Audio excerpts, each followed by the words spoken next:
자, 여러분 안녕하십니까? 미술과 함께 산책하기의 세 번째 산책 시간입니다.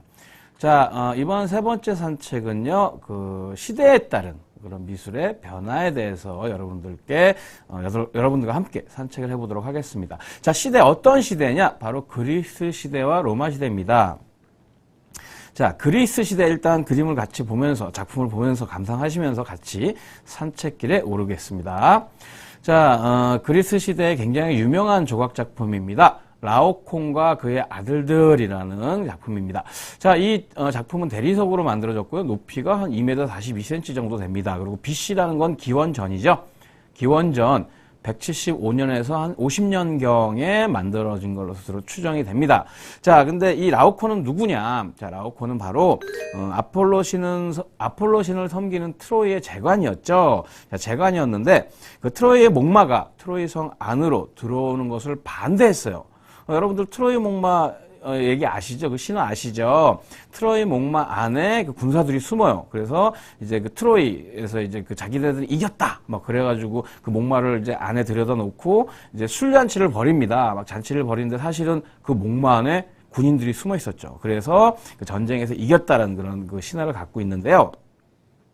근데 이 라오콘이 절대로 그 트로이의 목마, 그 기념품이죠. 전쟁의 기념품을 들여놓으면 안 된다라고 주장을 했었어요. 그래가지고 이제 원래는 이제 그거 신들은 전부 알죠. 누가 어떻게 숨어 있고 이런 걸 알기 때문에, 그걸 반대했다는 이유로, 왜 너 역사를 그렇게 거꾸로 가려 하느냐, 역사를 왜 틀리게 가려 하느냐, 그래가지고 노염을 사가지고 그 바다의 해신이죠. 바다의 신인 포세이돈, 해신 포세이돈이 큰 뱀을 보냅니다. 라오콘한테 보내가지고 그 두 아들과 함께 이제 살해를 당하는 그런 장면을 조각품으로 남긴 겁니다. 자, 참 재밌는 게요. 그리스 시대에는 여러분 그리스 시대 한번 상상해 볼까요? 기원전 175년에서 50년 경에 지금처럼 텔레비전이 있었을까요? 신문이 있었을까요? 잡지가 있었을까요? 자, 그런 게 없었죠. 자, 가십거리라는 얘기 여러분들 들어보셨을 겁니다. 가십거리, 마치 껌처럼 씹을 수 있는 말거리입니다. 지금의 가십거리는 뭐죠? 연예인 누구랑 사귄다, 어떻게 됐다, 정치인 누가 어떤 스캔들이 났다, 이런 것들이 가십거리에 해당이 되는데, 자, 그리스 시대에는 가십거리가 바로 신화예요. 예를 들어서, 제우스가 인간 여자와, 사람과 사랑에 빠지죠. 그래가지고, 아기를 낳아요. 그게 바로 헤라클레스예요. 그러니까 반은 신이고 반은 인간이겠죠. 그런데 그 신 중심의 사회, 지금은 인간 중심의 사회, 그리스가 인간 중심의 사회라는 증거가 바로 이런 겁니다.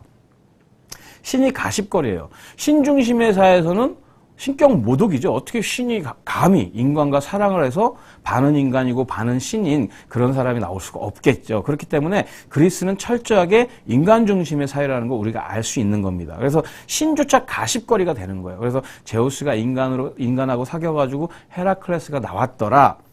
그런 식으로 이제 가십거리가 되는 겁니다. 자, 그래서 이 그리스는 철저하게 인간 중심의 사회였고 굉장히 풍요로웠다는 걸 알 수가 있는 겁니다. 우리가 어떤 작품이라든지 그런 얘기들을 통해서, 사회적인 어떤 배경을 통해서.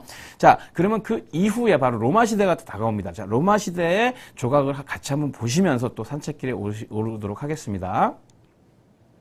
자, 이거는, 트라야누스 황제 기념비라는 비죠. 우리나라도 이런 기념비 같은 그런 건축물들이 있죠. 조각이나. 자, 그 기념비인데요. 여러분들 보시기에 왼쪽이 이제 세부고요. 오른쪽이 그 기념비의 모습입니다.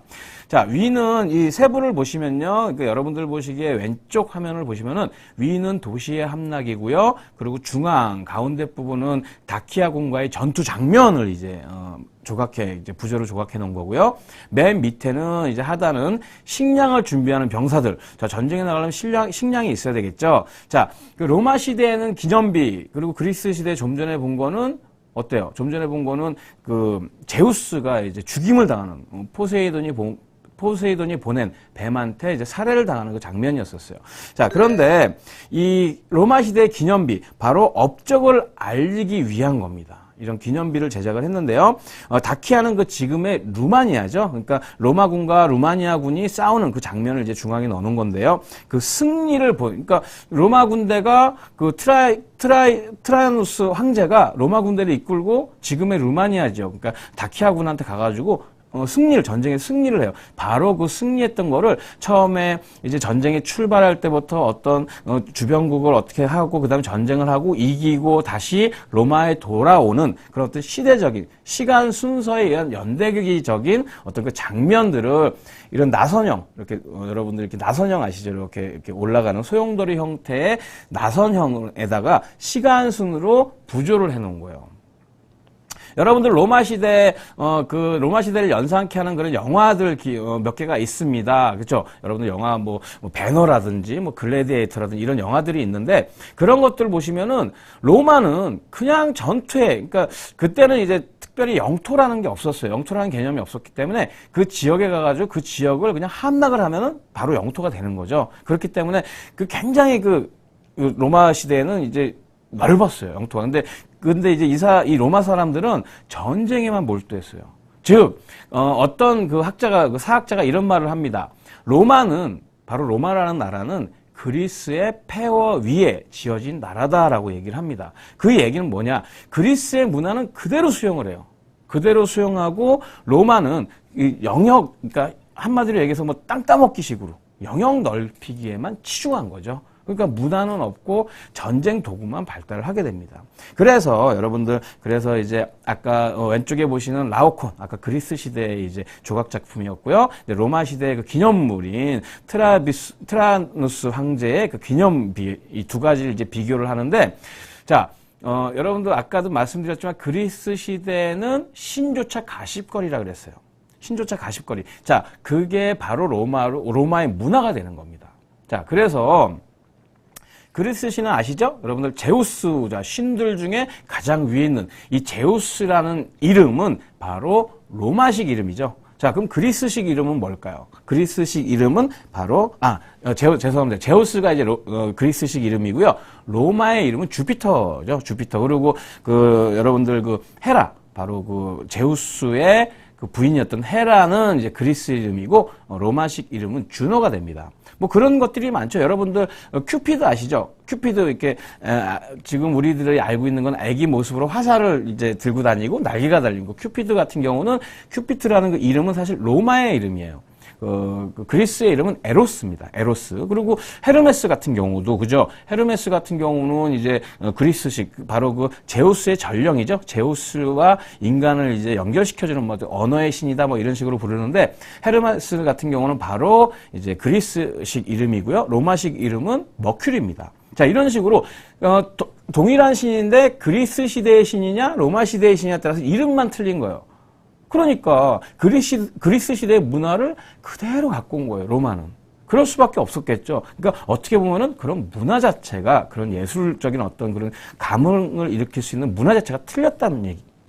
서로 달랐다는 얘기입니다. 그렇기 때문에 그리스 시대는 철저한 인간 중심으로서 그러니까 아름다움, 진정한 미를 추구했다고 볼 수 있는 반면 로마 시대는 어때요? 이런 어떤 아름다운, 그러니까 그리스 시대의 아름다운 조각품이 거의 모작이 많았어요. 그리스 시대에. 그리고 대부분은 모작 아니면은 이런 전쟁 기념비였다는 거죠. 전쟁 기념물. 전쟁 기념 조각 혹은 황제의 초상, 어떤 장군의 초상들이 로마 시대에는 주를 이룹니다.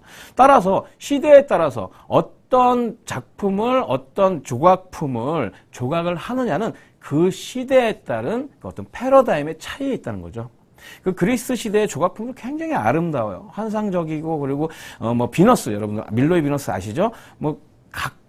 너무너무 비율도 잘 맞고, 그리고 가장 아름다운 걸 대변해주는 조각인 반면, 로마 시대는 싸워서 이긴 것들, 어떤 황제의 얼굴, 그리고 어떤 장군의 가장 전쟁에서 많이 승리한 장군의 초상 같은 것들을 주로 조각했다는 겁니다. 자, 시대에 따른 조각품의 차이, 여러분들 이제 좀 이해가 되십니까? 자, 그리스 시대의 조각품과 로마 시대의 조각품은 그 시대적인 어떤 패러다임, 그 시대적인 어떤 그 전반적인 상황이죠. 그거에 맞게 어떤 조각품을 만드느냐도 변한다는 얘기입니다. 자, 미술과 함께 산책 가기 세 번째 산책, 시대에 따른 미술의 변화. 여러분 재밌게 보셨습니까? 그러면은 다음 편에서 또 만나뵙기로 하겠습니다. 자, 여러분 그럼 4편에서 이제 뵙겠습니다.